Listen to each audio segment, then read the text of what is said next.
खूब पूजा पाठ करने के बाद भी घर में बरकत क्यों नहीं है। नमस्कार दोस्तों, आपने बहुत लोगों को ये कहते सुना होगा कि मैं इतनी पूजा पाठ करता हूँ लेकिन उसका पूर्ण फल मुझे नहीं मिलता है। इस वीडियो में हम उसका कारण बताएंगे। असल में जाने अनजाने में कुछ लोग पूजा के दौरान कई तरह की गलतियां कर बैठते हैं, जिसकी वजह से उन्हें पूजा का फल नहीं मिल पाता और पूजा अधूरी रह जाती है। ऐसे में अगर आप गलत विधियों और नियमों के साथ पूजा करते हैं तो इसका विपरीत प्रभाव भी पड़ सकता है। चलिए जानते हैं कि घर और मंदिर में पूजा करने का सही तरीका क्या है। लेकिन उससे पहले अगर आप भी चाहते हैं कि लक्ष्मी माता का आशीर्वाद आप पर बना रहे तो इस वीडियो को एक लाइक करें और चैनल को सब्सक्राइब कर लें और कमेंट बॉक्स में जय लक्ष्मी माता जरूर लिखें दोस्तों। नंबर 1, किसी भी देवी देवता या भगवान का पूजन करने से पहले स्नान किया जाता है। स्नान के पश्चात शांत मन से भगवान के सामने आसन पर बैठा जाता है। पूजा कभी भी खड़े होकर नहीं करनी चाहिए और ना ही खाली फर्श पर बैठकर पूजा करनी चाहिए। कुछ लोग पूजा करते समय जमीन पर ही बैठ जाते हैं, जो कि बिल्कुल गलत है। जिस तरह से आपने भगवान को बैठाने के लिए आसन दिया है, ठीक उसी प्रकार स्वयं भी आसन पर ही बैठें। शास्त्रों में कंबल और कुश के आसन को पूजा के लिए शुभ माना गया है। नंबर 2, इस बात का भी ध्यान रखें कि पूजा का स्थान घर के फर्श से थोड़ा ऊपर होना चाहिए, क्योंकि भगवान अतुल्य और श्रेष्ठ हैं, इसलिए आप अपनी बराबरी में उनकी पूजा ना करें। पूजा के लिए भगवान को किसी चौकी में या फिर फर्श से ऊंचे स्थान पर स्थापित करें। इसके अलावा पूजा घर में देवी देवताओं की मूर्तियों को कभी भी दीवार से सटाकर नहीं रखना चाहिए। पूजन करते समय आपका मुंह उत्तर या फिर पूर्व की दिशा में होना चाहिए। घर या किसी भी मंदिर में पूजा संपन्न करने के बाद भगवान से अपनी भूल के लिए उनके समक्ष क्षमा याचना जरूर कर लेनी चाहिए। इससे परमात्मा आपके द्वारा जाने अनजाने में की गई गलती को क्षमा करते हैं और आशीर्वाद देते हैं। नंबर 3, पूजा घर हमेशा घर के ईशान कोण में ही रहना चाहिए। पूजा घर में किसी एक देवी देवता की मूर्ति एक से ज्यादा नहीं होनी चाहिए। घर के मंदिर में किसी भी भगवान की मूर्ति 9 इंच या 22 सेंटीमीटर से छोटी होनी चाहिए। इससे बड़ी प्रतिमा घर में रखना शुभ नहीं माना जाता। बड़ी प्रतिमा को मंदिर में रखना चाहिए।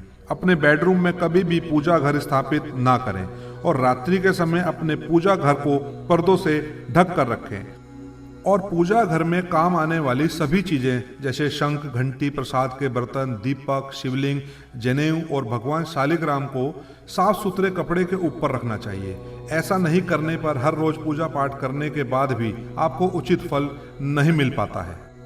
नंबर 4, शास्त्रों में उल्लेख है कि घर या मंदिर कहीं पर भी यदि आप सूर्यास्त के बाद रात के समय पूजा करते हैं तो इस समय ना तो शंख बजाना चाहिए और ना ही घंटी बजानी चाहिए। ऐसा माना जाता है कि सूर्यास्त के बाद देवी देवता शयन के लिए चले जाते हैं और ऐसे में उन्हें जगाना सही नहीं माना जाता। इसलिए इस बात का सदैव ध्यान रखें कि सूर्यास्त के बाद घंटी और शंख बिल्कुल ना बजाएं।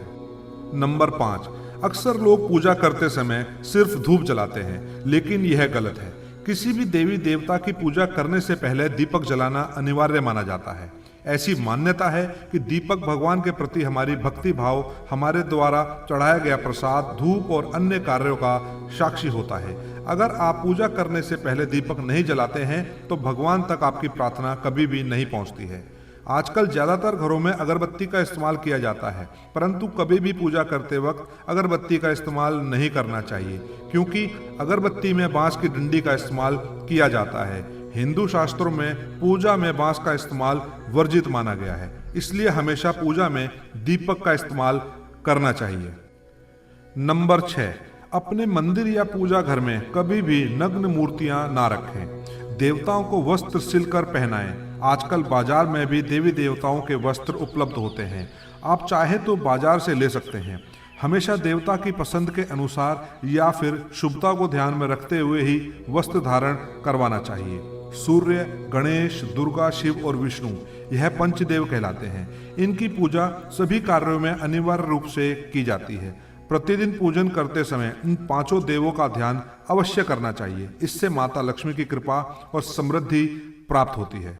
नंबर 7, आप चाहे किसी भी देवी देवता का पूजन कर रहे हों, लेकिन सर्वप्रथम हमेशा भगवान गणेश को ही प्रणाम किया जाता है, किसी भी हवन या किसी भी शुभ कार्य की शुरुआत भगवान गणेश को प्रणाम करके ही की जाती है। ऐसा कहा जाता है कि भगवान गणेश को प्रणाम किए बिना पूजा करने से उसके फल की प्राप्ति नहीं होती है। नंबर 8, बिना सिर ढके पूजा नहीं करनी चाहिए। मान्यता है कि बिना सिर ढके पूजा करने से इसका पूर्ण फल आपको प्राप्त नहीं होता है। पूजा के दौरान सिर ढकना भगवान के प्रति श्रद्धा भाव को दर्शाता है। पूजा के दौरान सिर ढकने का धार्मिक कारण के साथ वैज्ञानिक कारण भी बताए गए हैं। इसलिए स्त्री हो या पुरुष पूजा के दौरान सिर जरूर ढकें। कभी भी भगवान को एक हाथ से प्रणाम नहीं करना चाहिए। हमेशा पूरी तरह से झुककर दोनों हाथों से प्रणाम करना चाहिए।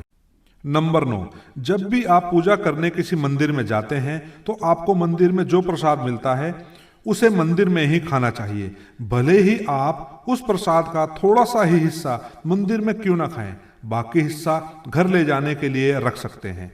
यह ईश्वर के प्रति आपकी श्रद्धा का प्रतीक है। आप जब भी मंदिर जाते हैं तो आपको एक बार घंटा जरूर बजाना चाहिए। ऐसा माना जाता है कि घंटा बजाने से आपका संदेश सीधा ईश्वर तक पहुंचता है। घर में पूजा करने के बाद शंख घंटी को बजाना महत्वपूर्ण माना जाता है। इससे घर में सकारात्मक ऊर्जा आती है। नंबर 10, हमेशा इस बात का ध्यान रखें कि कभी भी दीपक से दीपक नहीं जलाना चाहिए। शास्त्रों के अनुसार जो व्यक्ति दीपक से दीपक जलाते हैं वह रोगी ही होते हैं। नहाने से पहले ही भगवान को चढ़ाने के फूलों को तोड़ लेना चाहिए। नहाने के बाद फूल तोड़ने पर फूल स्वयं को चढ़ाया हुआ माना जाता है। ऐसा शास्त्रों में कहा गया है। पूजा पाठ करते समय या फिर किसी भी समय दीपक, शंख, भगवान की मूर्ति या तस्वीर, सोने के आभूषण और शालिग्राम को कभी भी सीधे जमीन या फर्श पर नहीं रखना चाहिए। नंबर 11, घर या मंदिर में पूजा के समय भगवान की आरती करते समय भगवान विष्णु के सामने 12 बार, सूर्य देव के सामने 7 बार, देवी दुर्गा के सामने 9 बार, शंकर भगवान के सामने 11 बार और गणेश जी के सामने 4 बार आरती घुमानी चाहिए। इससे पूजा पाठ का सकारात्मक फल मिलता है। आपको किसी भी मंत्र का जाप करने के पश्चात आसन के नीचे की भूमि को स्पर्श कर नेत्रों से लगाना चाहिए। इससे आपको जप के पूर्ण फल की प्राप्ति होती है। नंबर 12, अगर आप किसी खास प्रयोजन के लिए कोई पूजा अनुष्ठान करते हैं तो उसमें लिए गए संकल्प को पूरा करने में ज्यादा समय नहीं लगाना चाहिए। अगर आपने कहीं किसी को दान करने का संकल्प लिया है तो उसे जितनी जल्दी हो सके पूरा कर देना चाहिए। संकल्प को पूरा करने में देरी से पूजा अनुष्ठान का पूरा लाभ नहीं मिल पाता है।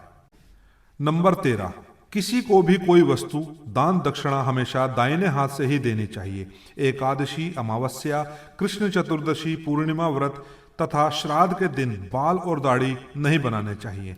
जिन लोगों का यज्ञोपवीत संस्कार हो चुका है उन्हें बिना जनेऊ पहने पूजा पाठ या किसी भी तरह का अनुष्ठान नहीं करना चाहिए, क्योंकि बिना जनेऊ धारण किए जो भी धार्मिक कार्य किया जाता है वह निष्फल हो जाता है। नंबर 14, सभी हिंदू घरों में पूजा पाठ या अन्य धार्मिक कार्य में इस्तेमाल करने के लिए गंगा जल रखा जाता है। लेकिन क्या आपको पता है कि प्लास्टिक की बोतल में या किसी अपवित्र धातु के बर्तन जैसे कि एल्यूमिनियम और लोहे के बने बर्तन में गंगा जल नहीं रखना चाहिए। गंगा जल तांबे के बर्तन में रखना शुभ रहता है। नंबर 15, अगर आप पूजा करने के लिए मंदिर जा रहे हैं तो आपको हमेशा घर से लोटे में जल ले जाना चाहिए। कभी भी मंदिर में रखे जल से ईश्वर का जल अभिषेक नहीं करना चाहिए। जब भी आप जल चढ़ाकर मंदिर से वापस आएं तब आपको ध्यान देना है कि जल का लोटा कभी भी खाली घर वापस ना लाएं। यदि आप जल भरकर मंदिर से वापस लोटा लाते हैं तो इससे शुभ फलों की प्राप्ति होती है। नंबर 16, हर रोज लक्ष्मी स्तोत्र या कनकधारा स्तोत्र का पाठ अवश्य करना चाहिए।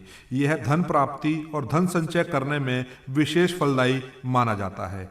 यह एक चमत्कारिक स्तोत्र है जिसके पाठ से माता लक्ष्मी की आप पर कृपा बनी रहती है। इस स्तोत्र की खासियत यह है कि यह किसी भी विशेष माला या पूजा पाठ की मांग नहीं करता है। पूजा अर्चना करने के बाद आप इसका पाठ कर सकते हैं। साल 2025 में आप हर रोज लक्ष्मी स्तोत्र या कनकधारा स्तोत्र का पाठ अवश्य करें, जिससे आपकी उन्नति होगी और धन की बचत भी होगी। नंबर 17, वास्तुशास्त्र के अनुसार बहुत से लोगों में आदत होती है कि वह खाना खाते समय पढ़ाई या काम की चीजें करते हैं। यह बहुत ही अशुभ माना जाता है। साल 2025 में आप इस आदत से बचें। यह आपके धन के साथ साथ कई चीजों के लिए नुकसानदायक साबित हो सकता है। खाना खाते ही पाचन क्रिया शुरू हो जाती है। अगर आप खाते समय पढ़ाई या फिर काम करते हैं तो इसका असर आपकी पाचन शक्ति पर भी पड़ता है, जिससे स्वास्थ्य संबंधी समस्याएं बननी शुरू हो जाते हैं। इसलिए आप इस आदत से बचें। दोस्तों, वीडियो अच्छी लगी हो तो लाइक और सब्सक्राइब जरूर करें। धन्यवाद दोस्तों।